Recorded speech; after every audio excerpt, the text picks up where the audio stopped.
I want it. I got it. I want it. I got it. I want it. I got it. I want it.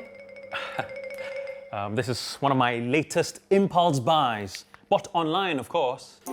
In the first 6 months of this year, I spent 3 times more money online than I did in the same period last year. To be fair, not all my online purchases were this frivolous. In fact, I've mostly been shopping online for groceries and daily essentials. And I'm not alone. According to data analytics firm Nielsen, 2 out of 5 Singaporeans surveyed said that they were shopping more online because of the pandemic.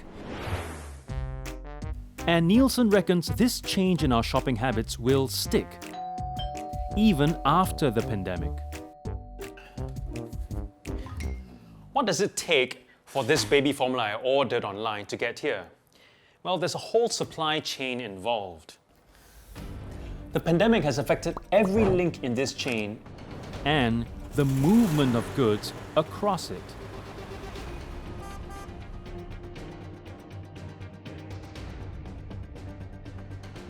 In the second phase, which is the circuit breaker, we saw an even greater increase in demand of about 11 times. You cannot rely on this labor-intensive way of doing things. A lot has been said about how the global supply chain needs an upgrade. But I'm interested in last mile delivery, the most expensive and labor-intensive part of e-commerce. In this episode of Why It Matters, I investigate how the pandemic has affected the way goods arrive at our doorstep. And if it's time for a shake-up.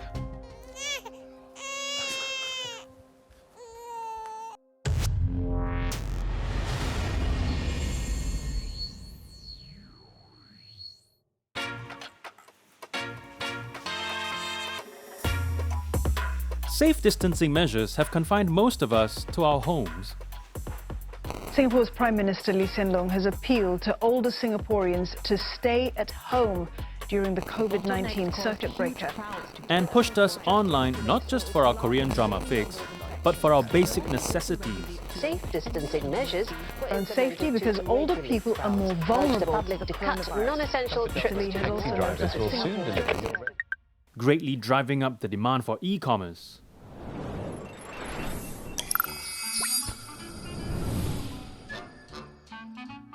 The result?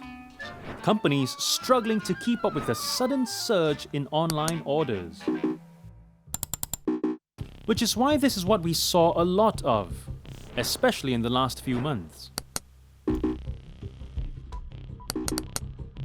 Delivery slots ran dry on almost all online supermarket platforms. And those lucky enough to book a slot sometimes had their orders delayed or cancelled. This drove irate Singaporeans to vent on social media. It was so bad, Redmart, Singapore's largest e-grocery store, issued a public apology in February.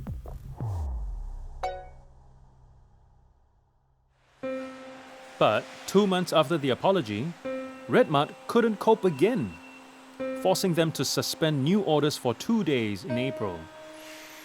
What went wrong? We were told to stay at home and do our grocery shopping online and have it delivered to us. I just couldn't. I didn't get any delivery slots at all. So I was forced to go to the supermarket myself to get my groceries. Now, why did that happen? The initial doors gone orange phase, which was announced in early February, we saw a 3 times increase in orders, literally on the day it was announced. And then the circuit breaker, we saw an even greater increase in demand of about 11 times.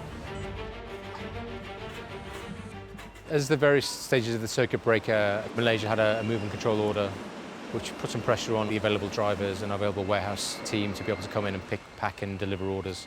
So it puts some pressure on the workforce side of things. So how long did it take for you to upscale the delivery fleet? All in all, it took us about 4 weeks. To meet the surge in demand, Redmart doubled their manpower in the warehouse and delivery fleet. They added over 500 people by partnering with taxi drivers and those furloughed from other industries during this time. The e-grocer also temporarily limited delivery slots to specific days and times for each location. But the thing is this, the pandemic highlighted a long-standing problem with delivery, an over-reliance on labor. It is still a very low-tech industry. It's still very manual. Dr. Raymond Krishnan has over 25 years of experience managing logistics and supply chains. Why is it so manual still? A lot of people do route planning of Excel spreadsheets. Implementing new software, changing your processes is actually quite costly. It costs money, it's going to cost you time, and many logistics companies are very mission focused. I've got to get that goods delivered to you right now. I don't have time to invest in the future, in technology. One of the things that people are starting to realize, you cannot buy this item from China, get it shipped all the way to your house for 50 cents shipping cost. So what's happening with the shipping cost? They're subsidized either by the platform itself, the e-commerce platform, or by the seller. Eventually, something's got to give. So then what must change in that last mile? We do need to invest in technology, and it can start in the office. You still have your guys doing your deliveries, but you can adopt things like route planning software. There are also some interesting solutions out there, like the federated locker system, those lockers that they put in petrol stations or in post offices. So after work or at a time convenient to you, you can just rock up, collect your item rather than have a delivery person deliver it to you. Just imagine with that, instead of having one driver deliver one parcel to each home, you've got that one driver who can deliver maybe 10 items to just one location. That's a big game changer for our industry. Currently, many of us enjoy free shipping or very low shipping costs when we buy stuff online. It's a tactic used by e-commerce platforms to attract us. But it translates to them absorbing the real cost of home delivery. According to management consulting firm Bain, the last mile accounts for around 50% of the retailer's total logistics costs. So are these parcel lockers a possible solution?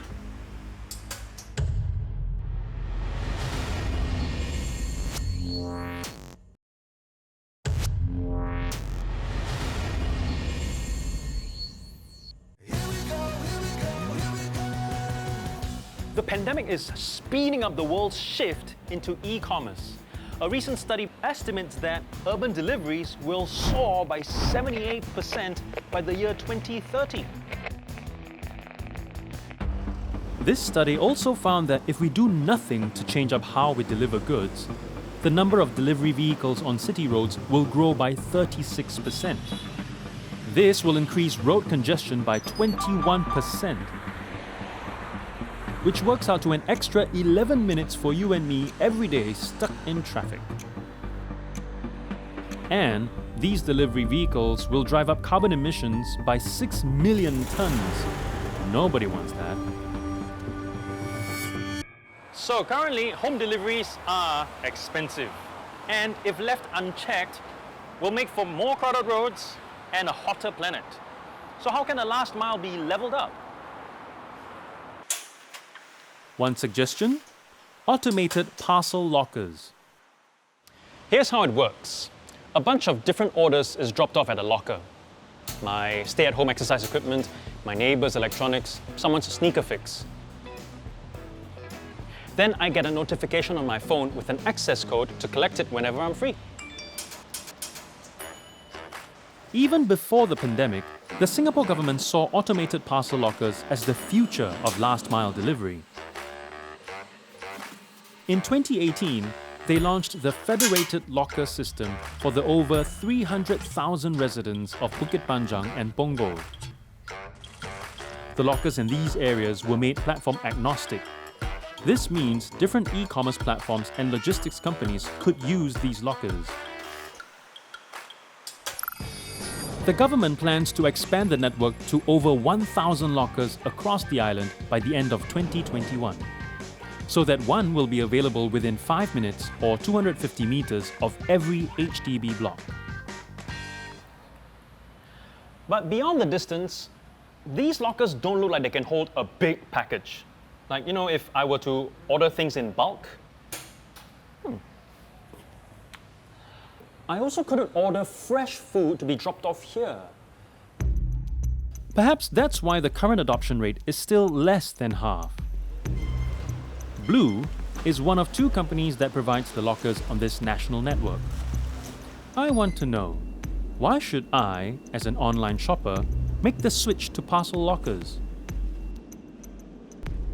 So, I mean, it sounds really nice and good on paper about convenience, etc. But personally, I feel like I want the item delivered to my home, you know. So how do we address that? So if you think about it, while home delivery does offer the perception of physical convenience, it actually, in our opinion, creates a lot of mental inconvenience. And this is because when you get a home delivery, you're going to get a lot of calls from the courier. And then, obviously when the doorbell is ringing, and if you're working from home, if you're on a call, if you're on a meeting, you don't want that disruption happening as well. How much more efficient or cost-effective are parcel lockers versus home deliveries? Home delivery is not a sustainable option, at least in Singapore's context. We simply don't have the kind of infrastructure, manpower to be able to support that. So on average, the home delivery is about 50 to 80 parcels a day by a single driver. But for parcel lockers, it can be up to 4 times that amount with a more consistent time and service level as well. What about groceries, like fresh produce? Would these lockers be able to take them? Well, obviously, fresh produce is a different story. And there are opportunities available to have parcel lockers that can do fresh, i.e. temperature controlled produce. But in today's kind of economics, it is not yet there at the moment, simply because when people buy groceries, and in particular fresh produce, it tends to be of a bulk nature. And that bulk nature necessarily implies that the user would prefer to receive it at home rather than at a parcel locker. So parcel lockers are not the answer yet for fresh foods and bulk purchases. Perhaps the answer is this? Lockers that drive up to your block on their own. No driver needed. This could be the next step in the evolution of last mile deliveries. An autonomous vehicle, or AV, that is fitted with a parcel locker. It drives up to your block and sends you a message on your phone with a code. You go outside and collect your parcel from the AV by keying in the code.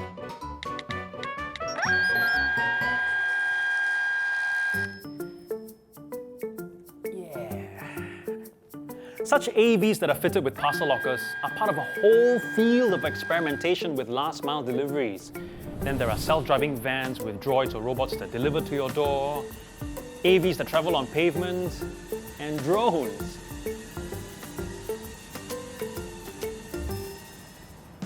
It is estimated that such AVs will deliver 80% of all parcels by 2030. This is a fully electric van by French car maker Renault. While this still needs a driver, Renault is working on making his job redundant. All right, let's go.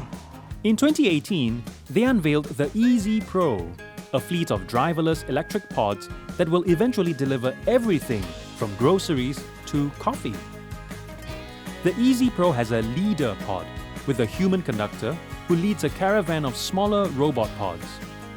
These robot pods can both deliver parcels to doorsteps or act as a pickup point for your packages. Don't rejoice yet, this is just a prototype. It's not on the road yet. But across the Pacific, there are some AVs already making deliveries. This fully autonomous vehicle is devised by Silicon Valley startup Nuro. They were the first in the world to make an unmanned delivery of goods. Nuro made over 1,000 deliveries in this pilot program. But such AVs haven't been deployed on a large scale. What's the holdup? So this go on the other side? is autonomous. Autonomous. Oh, okay. Professor Marcelo Ang and his team at NUS has spent the last 10 years trying to bring AVs to the streets of Singapore. This is a pre-planned route. For each possible destination, there's a pre-planned route. So basically there's a scanner or a sensor on top of the vehicle. That's right. That scans everything. Ah, it avoided the pillar. Okay, cool. Avoid the pillar. Yeah. And if there's people there, it will avoid. But if it's too crowded, it will just stop. It will stop. Yeah. So this whole pandemic, do you think it has catalyzed the shift towards AVs making deliveries? I think so, definitely. yeah, because social distancing, right? With the AVs, it's not only social distancing, it's zero, right? Zero Yeah. distance because there's Zero nobody human there. contact. It also helps in the business case too, right? So more people will fund self-startups that do this. Why can't we see these vehicles on the roads? There's some technical problems still. They need to be more intelligent to be able to predict human behaviors around the vehicle. Which are very unpredictable. Very right? unpredictable, you know, and it can also lead to a potential unstable problem. For example, how the driver behaves affects how the autonomous buggy or vehicle behaves. So if the driver speeds up, the vehicle may speed up too to overtake. But because of that, the driver will also speed up. Then they go to a race situation. Then when can we see this on the roads? Progressively, right? Maybe 2022 or 2023. Wow. Fixed route. Okay, so fixed routes Fixed first. route first, not so intelligent or maybe a bit dumb, yeah, because it's safe, right? Then progressively, yeah, maybe at least 10 years. At 10 years. Yeah. And how about deliveries? When do you think we can see autonomous vehicles making deliveries in Singapore? If you mean right to your doorstep, it's like what people do right now. Yes. Maybe that's still a long way to go because communicating with elevators, you have to do that. I would think maybe at least 5 or 10 years. This year, Singapore took another important step to bring us closer to driverless deliveries. The Land Transport Authority designated the entire western part of Singapore as a test bed for AVs. The move will open up more than 1,000 kilometers of public roads to testing this technology. And the more an AV can be tested on the road with real-life conditions, the sooner we can make the dream of driverless deliveries come true. One of the challenges of driverless deliveries right now is that we don't know how the AVs will interact with the human-driven vehicles on the roads. So, is the answer to take to the skies?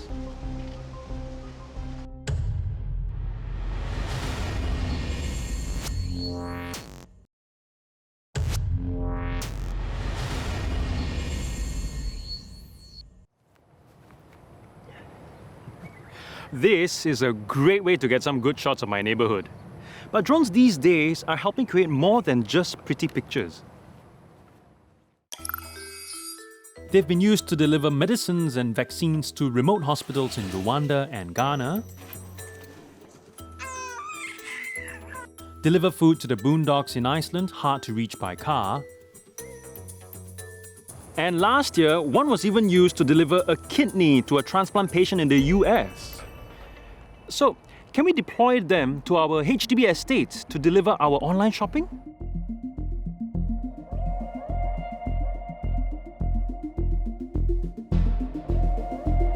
This drone is heading to the ship Kota Nazrat. It'll be delivering a care package from the Maritime and Port Authority of Singapore, containing essentials like hand sanitizers, face masks, and even a few drinks, to the approximately 20 sailors on board. Because of the pandemic, border controls prevent the ship's crew from disembarking in Singapore. So, this is the best way to get packages to them today.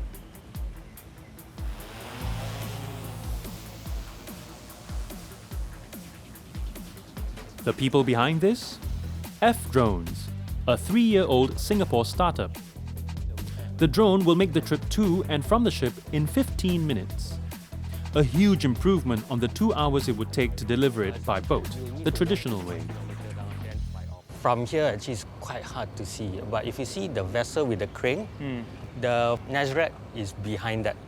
It's actually a container vessel. So you see, that's one of the issues we have. You know, we don't see the vessel right now. Okay. So we use the onboard camera, which is here.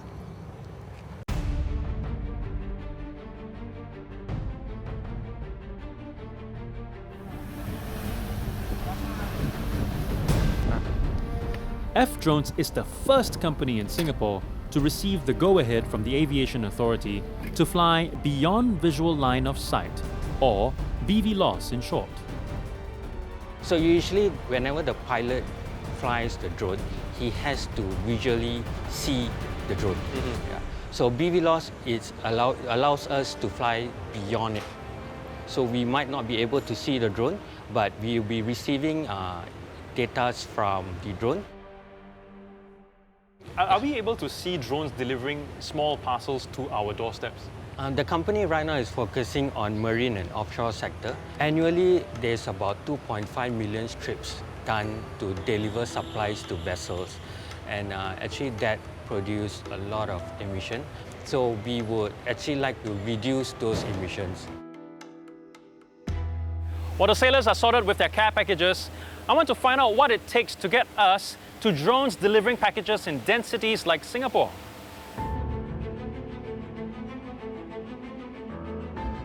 That's what I'm asking Professor James Wang.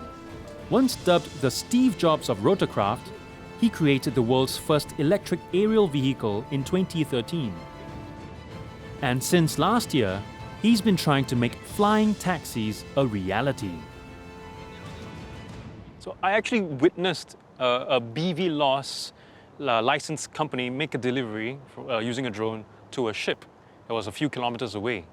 You don't see any drone delivering food or crap like inside the urban environment. But the urban environment, there are actually a lot of obstacles and challenges. For example, there are a lot of buildings and there could be potentially radio interference.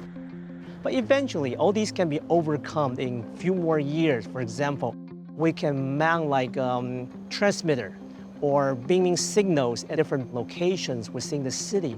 So these drones will be flying. They don't have to rely on the external sources from the GPS. They could just receive the signal, know exact coordinates they are in the urban environment.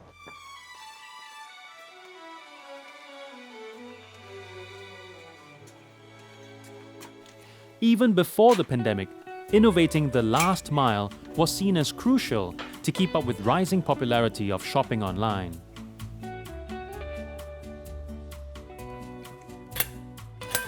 From what I've seen, this pandemic has revealed that relying on old-school manpower heavy tactics is not viable.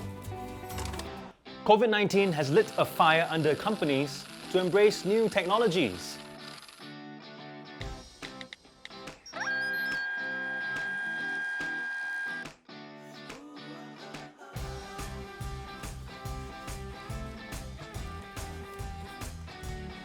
I guess this can only be good news for us as customers. And that's why it matters.